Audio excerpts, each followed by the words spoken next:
আসসালামু আলাইকুম রহমতুল্লাহি বরকাতু। প্রায় প্রবাসীর জীবন এই কষ্টর অংশগুলো কেউ দেখে না, জানে না, তাই একটা জিনিস ভিডিও করলাম। আজকে আমি বাসা থেকে খাবার নিয়ে আসছিলাম, আনার পরে দেখি একটা তরকারি নষ্ট হয়ে গেছে আর একটা তরকারি অনেক ঠান্ডা হয়ে গেছে। হ্যাঁ, তারপরে আমি চিন্তা করে দেখলাম এখানে গরম করার মতন কিছুই নেই।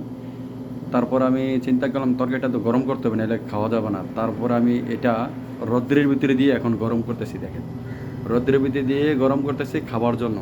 কারণ যেখানে ডিউটি করি এখানে খাবারটা রাখলে দেখা যায় কি ঠান্ডা হয়ে গেছে।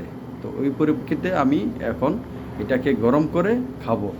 তো এই সে প্রবাসীর জীবন। আসলে ফ্যামিলিরা অনেক সময় বুঝতে চায় না যে আসলে ওনারা ওই দেশে কী করে, কিভাবে খায়, কিভাবে চলে। এই জিনিসটা ওনারা বুঝতে পারে না বিধে তাই আমি ভিডিওটা করলাম, অন্ততপক্ষে দেশের মানুষগুলো এগুলো দেখার জন্য, বোঝার জন্য। যাদের ফ্যামিলিতে এগুলো হয় তারা যেমন অন্ততপক্ষে ছেলে হোক হাজব্যান্ড হোক তাদেরকে যেমন কোনো প্রয়োগ না করে, যে কষ্টদায়ক জিনিসটা যেমন না দেয়। তো এই জন্য ভিডিওটা করলাম। সবাই শেয়ার করবেন, কমেন্ট করে জানাবেন, অন্যকে দেখার সুযোগ করে দিবেন। সবাই ভালো থাকেন, সুস্থ থাকেন, ইনশাআল্লাহ। আল্লাহ পাক ভালো রাখুক। আল্লাহ হাফেজ, ভাই।